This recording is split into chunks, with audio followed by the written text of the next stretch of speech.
All right, so today we're going to start with some basic mark making stuff. Really get that confidence with that line built up. Some of you might find this really remedial, but we need to build up these basics here. And so that will hopefully make us more confident as we move forward in this assignment. So let me switch over. So first off, we have, what you're going to need here. You're going to need about 5 sheets of printer paper, and I'd use printer paper. I wouldn't even use, if you have a sketchbook, I wouldn't even use it. Find some really cheap paper. These are just skills and drill stuff. You don't need anything fancy to do the skills and drills assignments. You will need a ruler for one part of it. Don't cheat with the ruler. And I would highly recommend a pen. You don't need anything fancy. Even if all you have is just a regular old Bic pen, that'll work. I really like to use these precise roly points, or maybe like an ultra thin Sharpie works really well. Those will work out just fine. And so we kind of go forward here. Our big objectives today is make sure we're aware of the 5 goals of drawing for intro. And really emphasizing those first 2. We're going to demonstrate, the student will be able to demonstrate growth in creating confident, deliberate marks. And the student will be able to create more confident lines and shapes utilizing a method called ghosting. We'll get to that later on. And so here's the 5 core goals again listed out for you. I'm not going to go through and read them all again.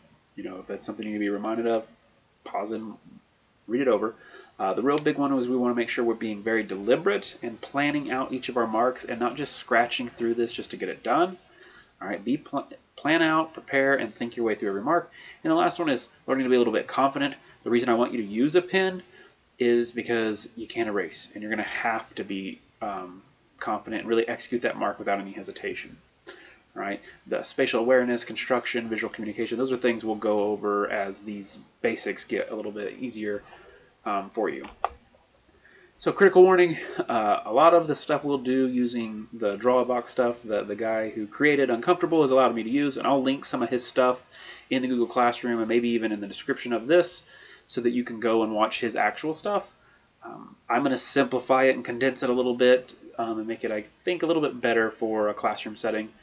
But if you're really wanting to learn how to draw, this is a great way to learn, but it can be a little grinding, okay? And so we will break these up in class by practicing drawing things, by doing projects. We won't just grind out all of these assignments. And so it's a good idea also outside of class on your own to just do some drawings for fun and play around a little bit.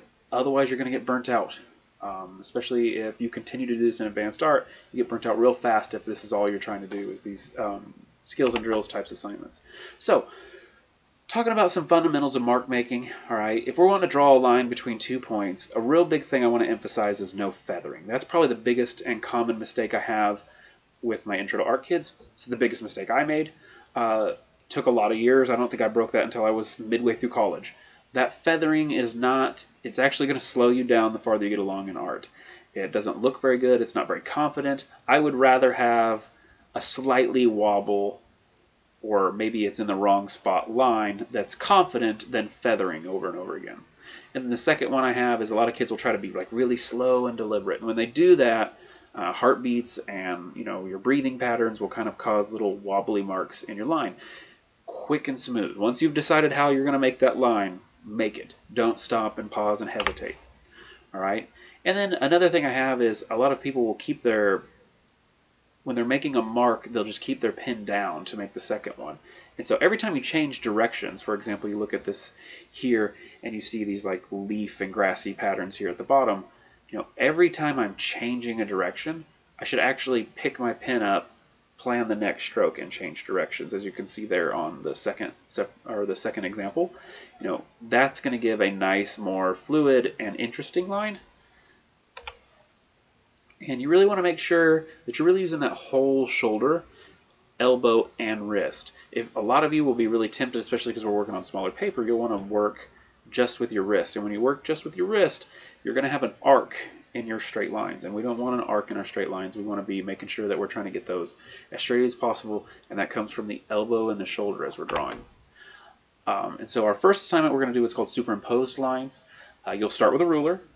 You'll make a line that is about, a quarter across your page.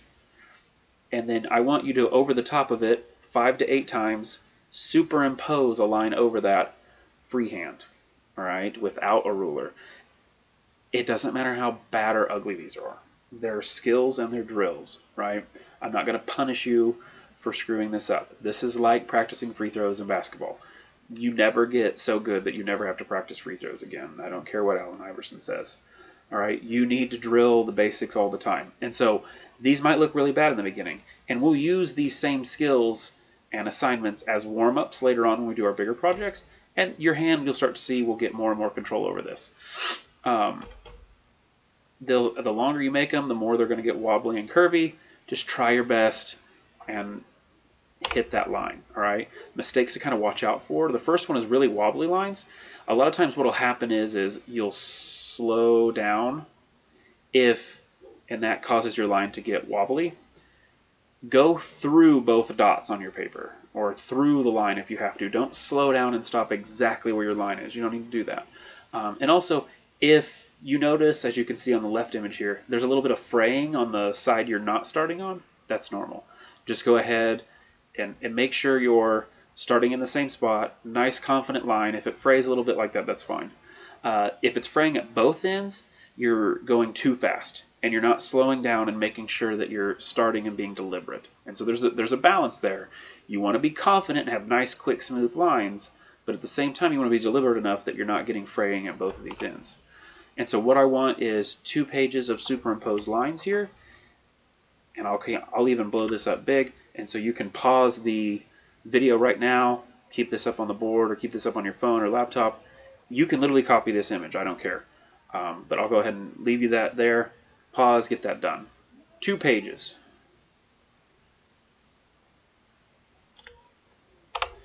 Next, we're going to talk about ghosting lines.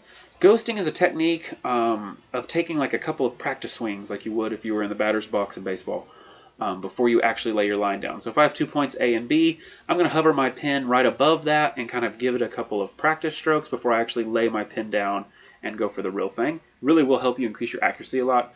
If you do this enough, you'll start to find you don't need it as much as you get your hand warmed up, but I especially use it a lot when my hand's still kind of cold. Some mistakes to watch out for.